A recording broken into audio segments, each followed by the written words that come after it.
Hey everyone, welcome back to the Voskcoin YouTube channel. I'm Vosk. This is Dylan. Dylan, real quick, give us an intro. Who the hell are you? Hey guys, I am Dylan Rose. I am the co-founder of Evergreen Miner. I started Evergreen out of my garage. I was hand sanding every single 3D printed case, just to get people onboarded. Prior to that, I had worked at Amazon as a hardware engineer and several other startups. I've been a dreamer for a while and really love blockchain. Over the last year, we've been super excited to bring on a ton of people. I really appreciate all the interest in the product so far. So Dylan, you're telling me this is basically like the Harley Davidson, right? The Apple garage startup. We putting you up on a pedestal? No, we're not doing that. We're not doing that. I'm just going to give you the facts, right? We're outside of LA. I did live in my van for a little bit while I was trying to make ends meet while getting the startup going. And we had to build our own data center in the living room that is, 10 feet away from me. And it has overheated at some points. And, just like the TV show, we had to shut it down and figure out why. And in the garage, we've got 5 tables, more shelves, and a ton of evergreen miners that get put out every single day. So I'm not saying anything. I'm just stating the facts.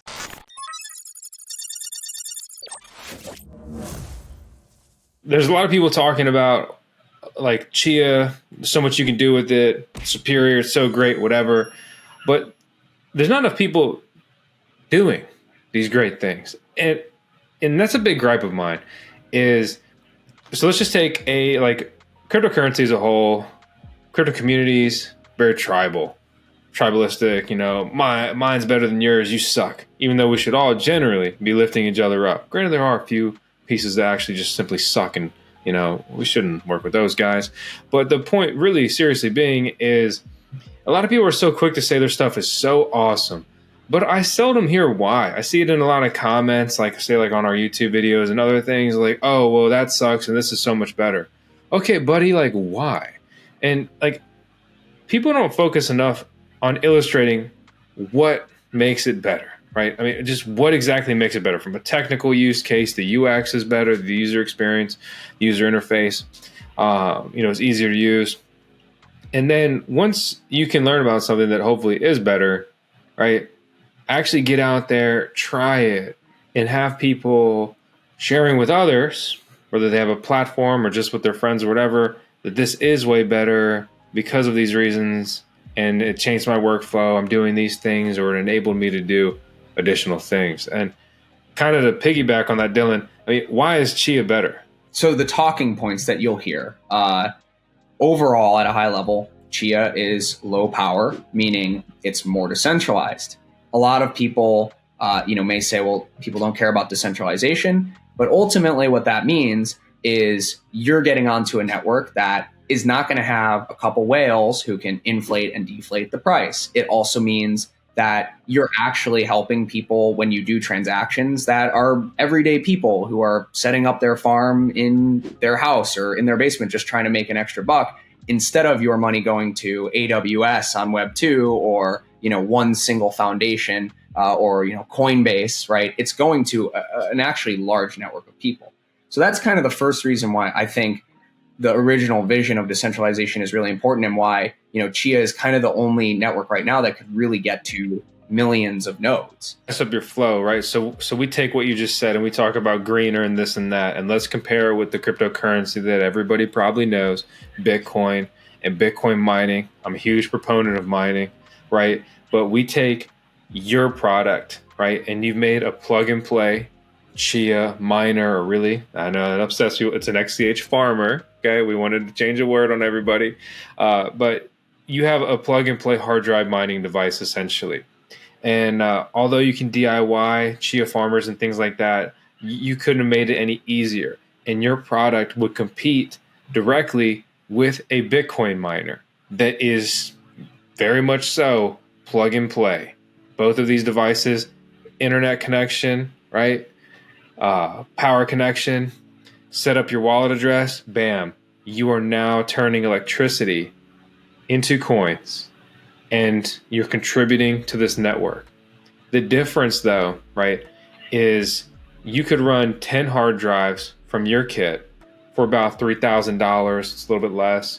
And you compare that to a $3,000 Bitcoin miner, right? That would probably be, above average slightly of current Bitcoin miner generation, probably like 120 terahash, or so.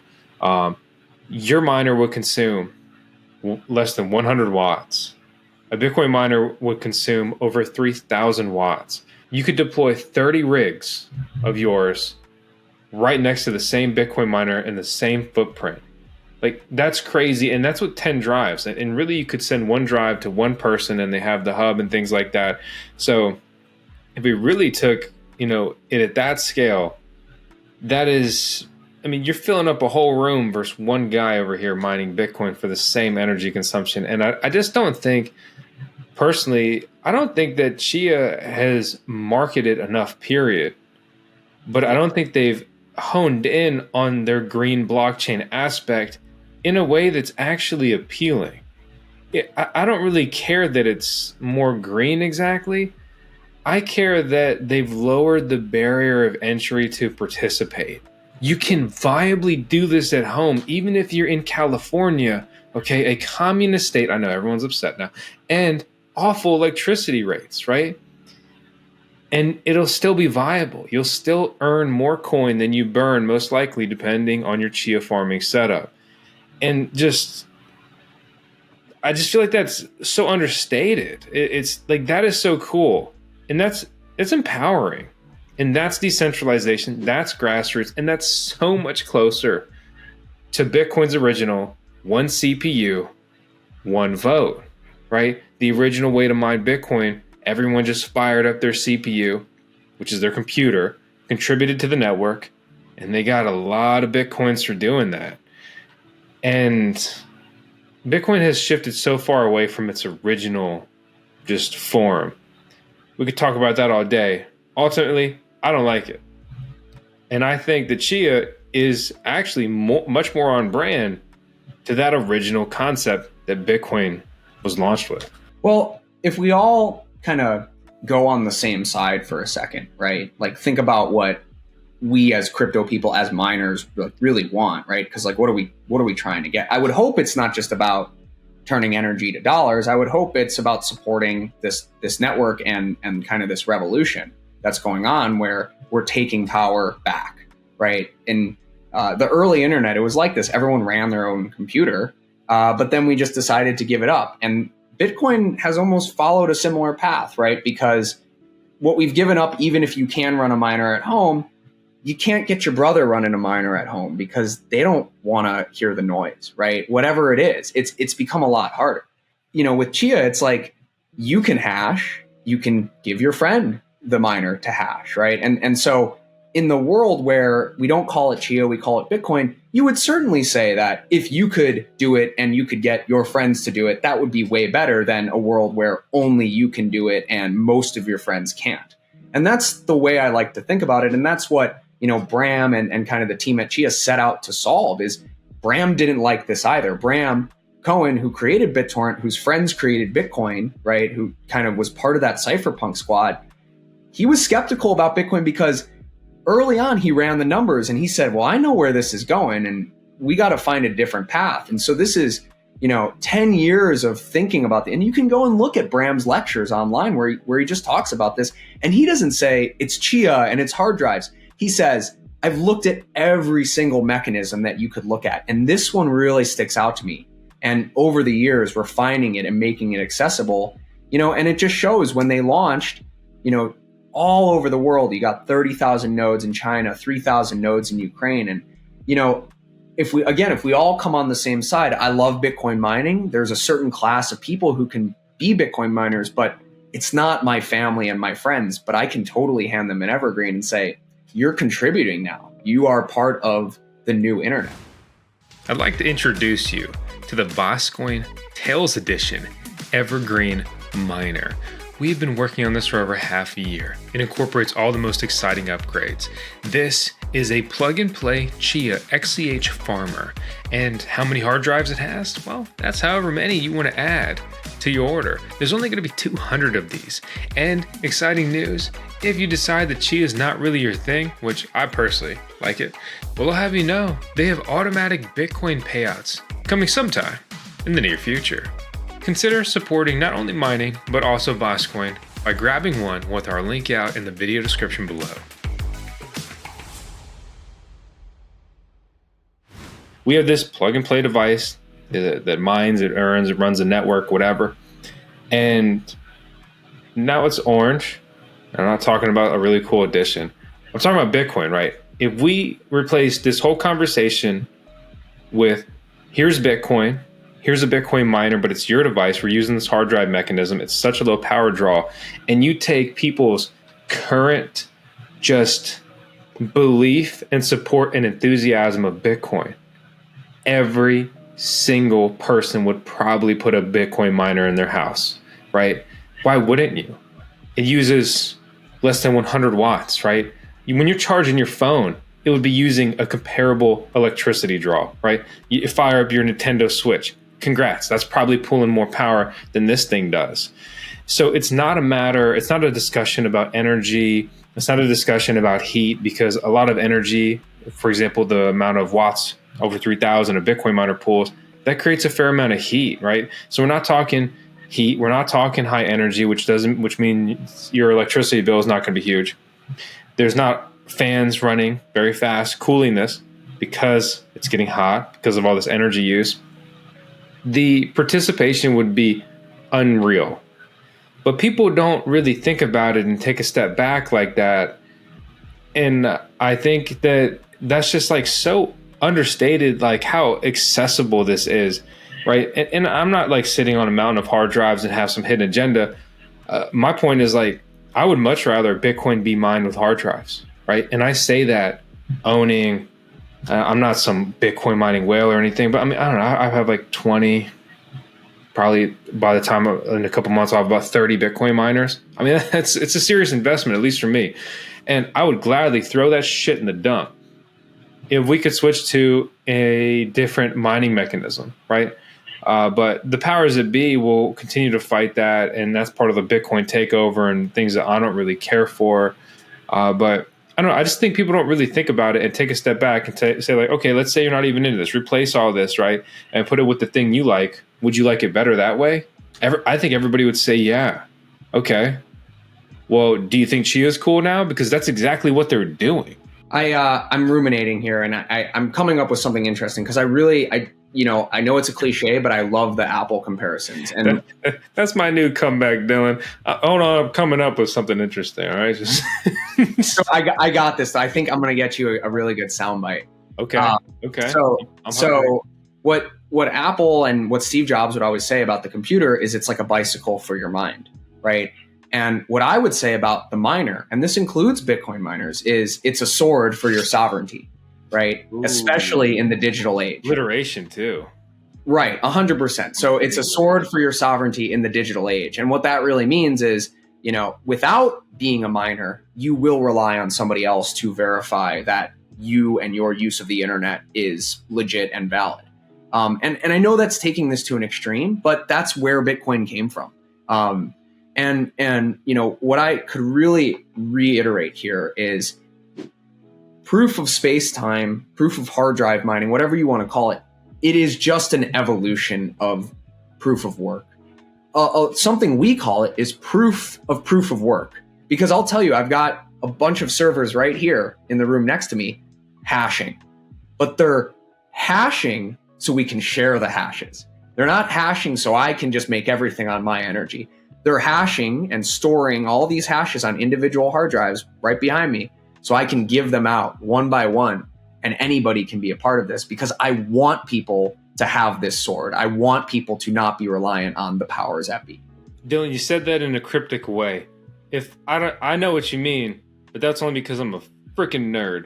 Okay. What did you really just say, right? Are you talking about plotting drives? We're talking about plotting. You're selling these in the evergreen miners so that people can participate?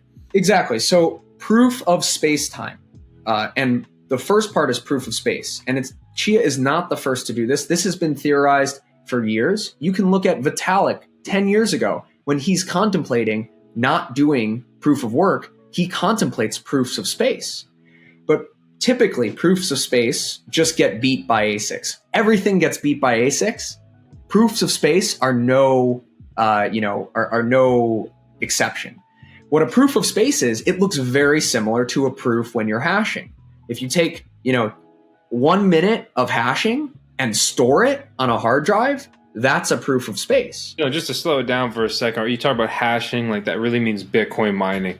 Bitcoin mining, or it could mean some other things, but Bitcoin mining is the SHA-256 mining algorithm. It's the Bitcoin mining algorithm. There's these Bitcoin miners, there's ASIC miners, right? You can see them on screen right now. They're the silver boxes. They're ASICs. So there's a bunch of chips in here that only do one function, and it's this specific mining algorithm. That's it.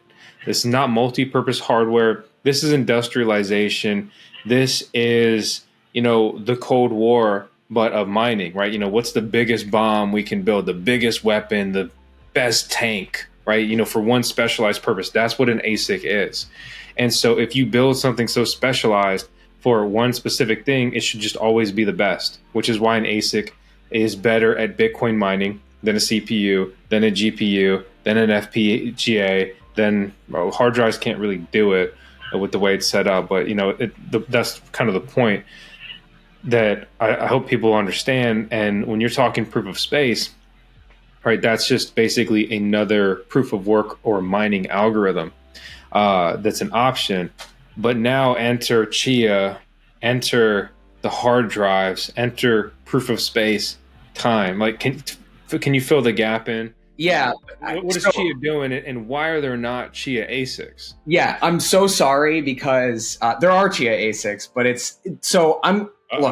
I'm the hardware guy and I understand this stuff, to the extent that I need to. This is heavy stuff. This is 2008 understanding proof of work, right? I mean, a lot of us, it took years to understand proof, right? I mean, maybe it was just me. I don't know, Vosk. I don't know about you, right? How long does it really take to really, unless you see it happening with your eyes? Most people will never really understand what the hell is going on, just like they don't understand what the hell is going on with really anything. Almost everybody drives a car, but very few can tell me even the basic workings of a vehicle.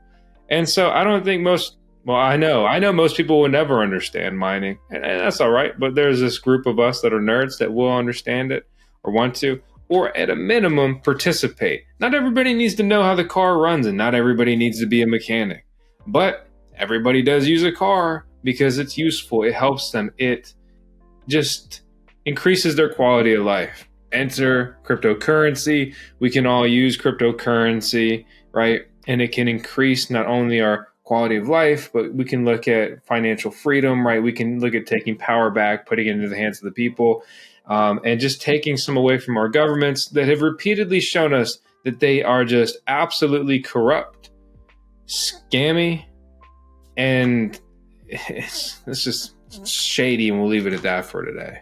So Dylan, tell us about proof of space time, though, and the hard drives, right? And you said there's Chia ASICs, right? So there's two things, right? So proof of space alone, you'll just get someone with a computer that beats the hard drives, and that's no fair, right? Because then it's the same thing. The computer beats the CPU, the computer beats the hard drives. So what Chia what Chia implements, proof of space time, anyone can use it. Bitcoin could use proof of space time if they want it. So the time aspect is another computer. This computer doesn't earn anything. It has nothing to gain by being on the network, but the network relies on it for every block to inject randomness, pseudo-randomness. So it's called a verifiable delay function. And you run it on a computer. And there is an ASIC or a group of ASICs which help protect the network, that if you wanted to attack the network, not only would you have to get the space, but you would have to get, they're called the time lords. You would have to be one of these computers that's also producing these verifiable functions of time, which again, you can think of as randomness. So in Chia, not only do you have the proof from coming out of the hard drive from the farmer, it gets combined with the proof coming from the ASIC Time Lord, which again, it doesn't get anything for being fast other than just helping to keep the network decentralized. And what that does is it makes it way, way harder for an ASIC by itself to compete, because now they're not just competing against the hard drive, they're having to compete against the Time Lord. And when they do that, it just becomes always more economical to do it on disk, right? So you can do it. You can do what's called grinding, which is when, Vosk, you turn your ASIC to Chia and it's going to say 10 terabytes. But why would you put your $3,000 ASIC on the network for it to just say you have 10 effective terabytes? And this comes into compression. We're talking about effective space, right? Because you have to remember, the network just cares that it's getting hashes, right? It doesn't care where the hashes come from, but the time and the other knobs in the consensus mechanism make it so it will always be more economical to do it off a disk, which protects the rest of the network from some malicious actor coming in and, a Bitmain and destroying the network.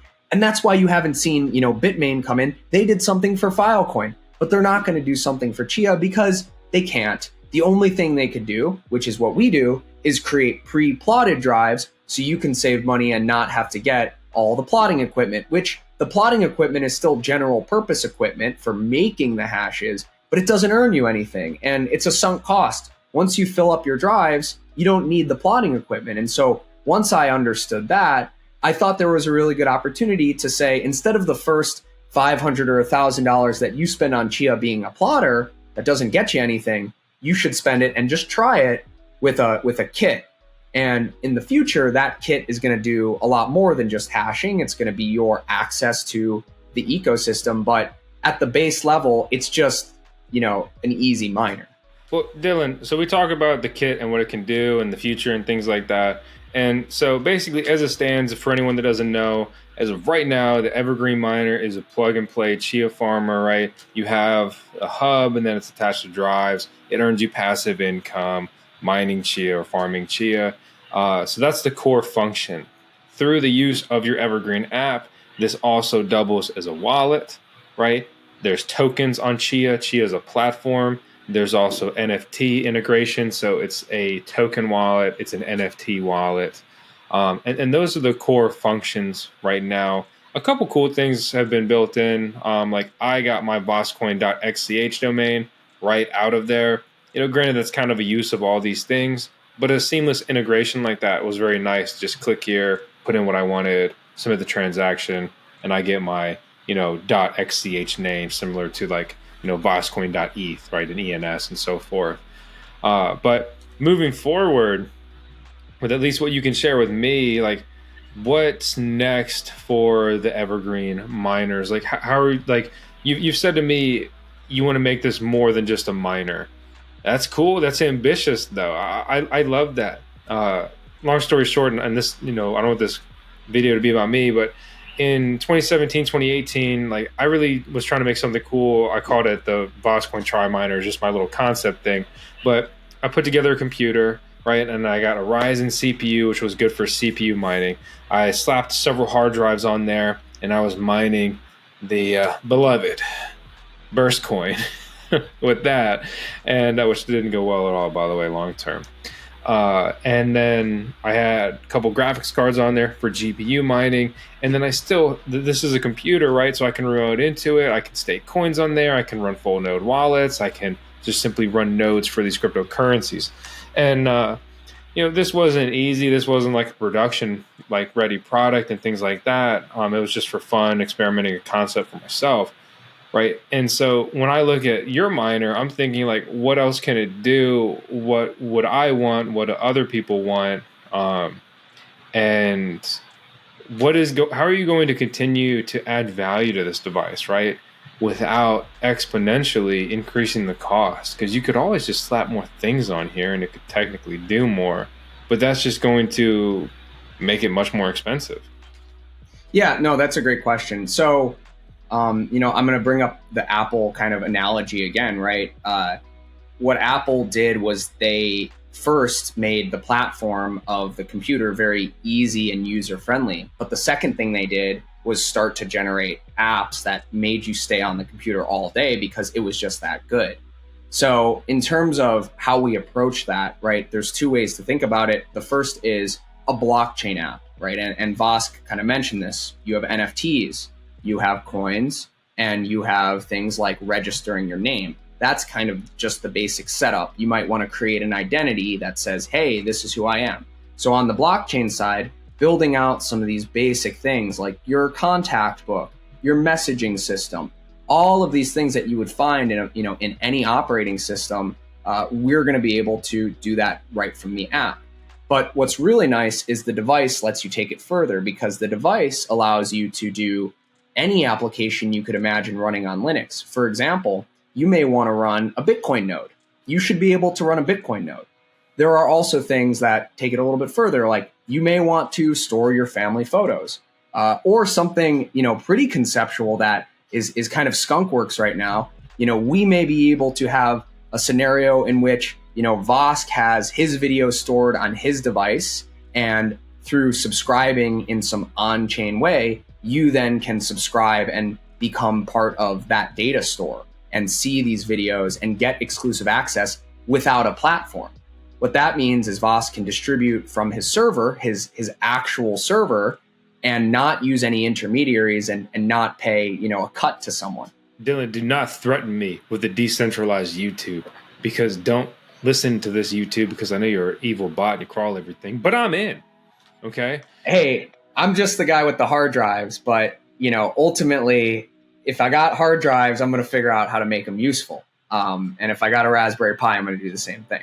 Well, Dylan, so here's something I really want, right? So I want to run full nodes, right? So like, how can we do that, right? Because you have this microcomputer, which is essentially the hub, right? And then we're sitting on a bunch of hard drive space, right? Like, I would love, it's a little altruistic, right? Not a lot of people would say they wouldn't opt in for this, right? But like, I would want to run some full nodes, even if I don't get anything in return for running those nodes, just to kind of do my part to strengthen the network, right? And so if every evergreen miner became also a full Chia node, wow, what a resilient network like you could create just through your clientele alone. Soon, that's all I gotta say. Wow. It's very feasible. It's just it's on the roadmap for us to get to with software. The one caveat is you'll need an SSD. And maybe in a future version, the SSD will be included inside the device. But as of now, you already got 10 hard drives plugged in. What's the big deal plugging in another SSD, which is a faster hard drive, so you can run the node? And it doesn't just go for supporting the network, Vosk. What it means is that as you become more and more of a user on this network, engage with your community, which is your community, right? And the exchanges that happen in that community, whether it's messaging or assets or whatever, are yours. It's not anyone else's. You get to secure it. And there's not a remote full node that you have to talk to people. It's everyone's talking to the same thing when they're a full node.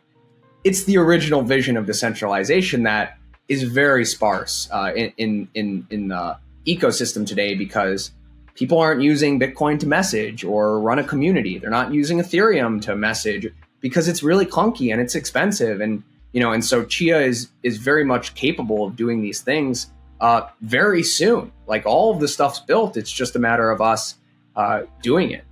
So I've been just waiting and trying and bitching about, why don't we have decentralized messaging yet? Like, truly here on chain, even if we were just let's say we can't even get the advanced version where it's actually encrypted, right? Just give me even a basic on-chain messenger that's not even encrypted, right? Just to show that we have some process here, and okay, well, we have this now. How can we encrypt this, right?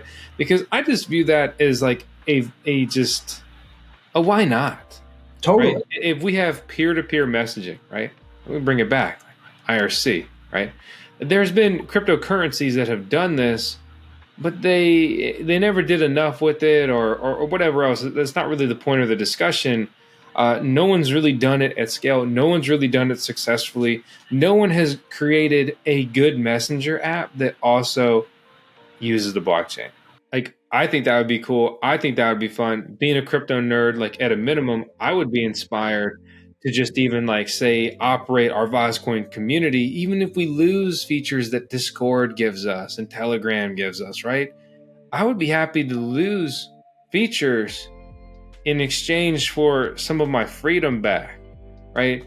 No one can shut this community down. Discord can say, see you later, Voskcoin, all you 50,000, heretics or whatever they want to brand us as, and shut us down tomorrow.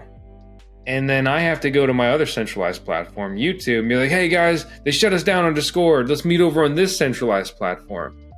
And I think, it's not incredibly common, but it is possible, and that's scary, right? Everything we're on can more or less be shut down. They can completely silence me tomorrow by deleting me off all my platforms. What am I left with, right? My centralized cell provider? It's actually scary how easy it is. We could just shove someone in a box. And best believe that it's happened.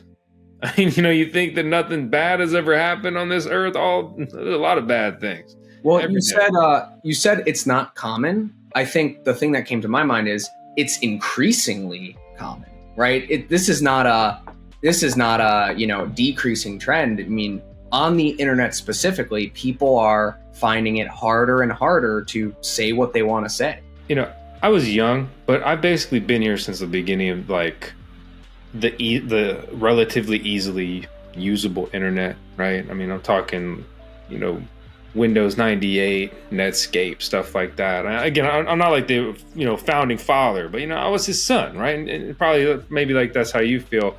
And my point here being is I've seen I've been on the internet for about 3 decades, and with that, I've seen this trend, like you've said, increase. And way back when, you could do anything, you could say anything. There were a lot of dark places of the web you could actually, kind of fall into and be like, whoa, where the hell are we? But those pieces are increasingly hidden. They're increasingly shut down. And it's not that I really want to do bad things or be on the dark web, exactly in that category. But it goes in line with censoring, hiding, cancel culture, shutting people down because they don't agree or they don't follow the agenda over here. Like you say, like on Facebook, people are afraid to talk about guns sometimes because Facebook is very anti-gun. But like for me, I'm in America, right? And if you're a law-abiding citizen, you're allowed to own a firearm. So why couldn't I talk about a firearm, right? And that's just one thing. Some people say that your YouTube channel gets suppressed if you focus on cryptocurrency as opposed to other things. Google of today sucks compared to Google of like even just 10 years ago. I waste so much time never getting the results I really want. But I don't know, I could rant on that all day, but really that's just kind of what I wanted to get at, to really agree with you and echo your statement that this is getting worse. Yeah, well, what I want to say is we're focused on it. The first kind of part of Evergreen was just getting these devices to a state where you wanted to have it. Because I think a lot of people have tried to do the home server. Trust me, the home servers that have been out now, they have no ROI because they're not making any money, right? In this case, you actually get rewarded as like just a base. But instead of the focus being on, rewarded it to go back into the Web 2 world, Evergreen and the team at Evergreen, we want to focus on making what you're earning useful. So instead of it being, am I going to get US dollars back? It's what do I now get for free? I now get things for free that I couldn't have access to before because I decided to opt in and contribute to this system. And that to me is the vision of cryptocurrency. I think that's cool. I think that at a glance, that's very undervalued. When I think of what I would run in my house, my life, long term, whatever, I keep things real simple, like especially when a lot of the stuff I do with Voskcoin and cryptocurrency, and especially mining in general, I follow a very simple premise of, does it earn more than it burns, right? So if I could even just earn more Chia than it's burning in electricity to run, right? Not that it's this insane cash cow, not that it's got the best ROI that the world's ever seen, right? Then why, if I already have it, right? Why would I not run it? Just indefinitely at that point, right? So that's kind of like one piece. Let's say you build things that I want or need, depending on what I'm doing, and I can do that with your device, and it earns more than it burns. Well, why not? Right? I mean, let's say like you made this a hardware wallet too. Well, that's pretty cool. Granted, there is an internet connection aspect, but either way, you look at that and it's like, okay, it does this, and I've got this option that doesn't earn anything. This does. And then you get them in a ballpark price, or even say yours is much more expensive, but it does all these other things. Like the more you add to really any product, it can, be inherently obviously more valuable. And I think by tailoring a product towards just what everybody in crypto wants, needs, and uses, it just becomes more interesting. I mean, just the fact that instead of making a basic app to control the miner, you built a mobile wallet. Yeah. People will use a mobile wallet anyway. Like, people use your wallet outside of even using or owning your miners. And it's cool you didn't put that behind a paywall of your miners to get access. Well, it's a simple concept. Really, it's like the less clicks, the better, right? I think people, especially in crypto, you start to get turned off when you got to paste in an address from one place to another, especially when you got to paste your address from mobile to laptop. That is like, you're going to lose so many people. And so we just realized if we eliminate these places where they got to paste or leave the app or go, to some other service with a different name on it, it doesn't feel safe, right? You feel immediately unsafe. But we hope that with Evergreen and the way that we develop, when you are kind of within the experience that we're curating, it's not a walled garden, because all the things on the blockchain are extensible and you can take it away and you can take your coins and go elsewhere. Right? We're not locking you in, but when you are here, you feel like, this is the latest and greatest, and you're not having to do 10 clicks to get what you want. And, we serve what you want on a silver platter. Oh, I mean, even just take a step back and think about it even more simply. You feel safe if you are in the same app. Like, if I'm doing 5 things in one app, I'm like, well, hopefully this app's good and I'm safe. And, as long as I do these things from within the app, they've been built in this, it should just make sense. It should be simple. Like you said, it should be less clicks. But above all, it should be safe, because everything on blockchain's like irreversible. So if I get rugged on my coins, it's over. See you later. Game over. And by, being more into this one ecosystem right there, that can really help the onboarding of new users, inexperienced users, hobbyists. Like, I mean, I'm a power user in cryptocurrency because I basically do this stuff all day, every day. By the nature of what you do, you are that as well. But what at least, being a content creator with the Voskcoin YouTube side of what Voskcoin does, I deal a lot with just beginners and noobs, right?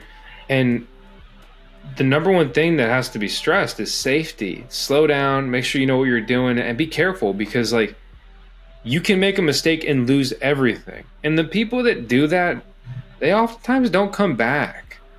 And that's like really disheartening, that the ecosystem was so rough that they took a misstep and now they're like, screw crypto. And as a whole, I think we all need to just try to do better moving forward, to build environments that are just inherently safer. Yeah. There's one more comment. It's a little technical, but the thing you just said, I think we've mentioned to you with the Chia custody solution, the clawbacks and like multi-key recovery. Have you heard of that? Yeah. I'm not fully versed on it. So I could just give the basic, Yeah. So in Chia, you can submit a transaction to the blockchain, but you can put a flag on it where for a period of time, you can claw it back if you're the person who signs it. And it doesn't just have to be one key. You can require 2 or 3 keys. So let's imagine a scenario where it's you and your wife and your cousin, and you trust each other, you trust all of them with your bag. If someone, ran up on you and took your key and transferred all your funds, both of them could come together, submit another transaction to the blockchain. This is not a third party. This is to the blockchain. And the blockchain, Chia, because it has smart coins, it's waiting for this period of time, whether it's, you set it as an hour or, a year. During that period of time, that coin that it's just sitting in can be clawed back. So this idea that a beginner can lose everything, you can dial these kind of things in to say, hey, if you are stacking Chia, we're going to leave a little bit available to just do whatever you want, your checking account. But if you move it into your savings account, there's an automatic, 1 hour or 10 hour or whatever period where, by the time you notice, it's okay because you can just click another button and it all comes right back and it's on chain and nobody else has your keys unless you want them to. Unlike, Coinbase, where they have your keys, or, they're pretty much just reversing something within their system to get you your money back. I mean, at a glance, I think that's really cool. That makes sense. It has to be implemented right. It has to really be outlined right? Yeah. Because that's also ripe for scamming. If you send me coins, you can claw back, and I don't understand that. I don't know about that. That's exactly. Not clearly labeled. Then, I sell you something for 10 Chia. I'm excited. I got 10 more Chia. You take that 10 Chia and the motorcycle I just sold you, and now I have no coins and no bikes. Yep. So that's the hurdle there. But better to have than to not, right? Yeah. Better to solve that problem than to just say, well, we don't have anything. Well, I think too, something like that's very valuable to, like, they call them knife attacks or pipe attacks or whatever. Basically, I run up on you, I got a knife to you. I'm like, hey, give me the coins, dude. Yeah. And you're like, whoa, well, these coins aren't very valuable if I'm dead. So I give you the coins. Then he runs away. And then I laugh because I'm like, claw back, bitch. And that is a nice safety feature, again, if implemented correctly. But Dylan, I know you got to go. It was fun connecting with you. As always, subscribe to the Voskcoin YouTube channel. If you're inspired by these miners, grab an evergreen miner with the link out in the video description below. And I've been beating Dylan up to make sure I can say this. We got the best coupon code in the world. And it is the only code now that combines with other codes. So we got it all. Dylan, any parting words for the peeps? The only thing is, not a lot of people know this, or maybe they do, but in the setup, there's a link. If you want a one-on-one setup, or even if you just want to ask questions, me or someone from the team will hop on a 30-minute video. That's kind of part of our shtick. So feel free, even if you're just curious, you don't have to be a buyer to chat with us. So free premium support with the product. I mean, yeah. Hey, it's better to have the option and not use it than you don't have it. So that's cool. We love talking to people, man. We love talking to people like you. It's what keeps us motivated. What keeps us going, through the cold crypto winter. Well, it's been a pleasure, Dylan. Get out of here. Thank you. Bye.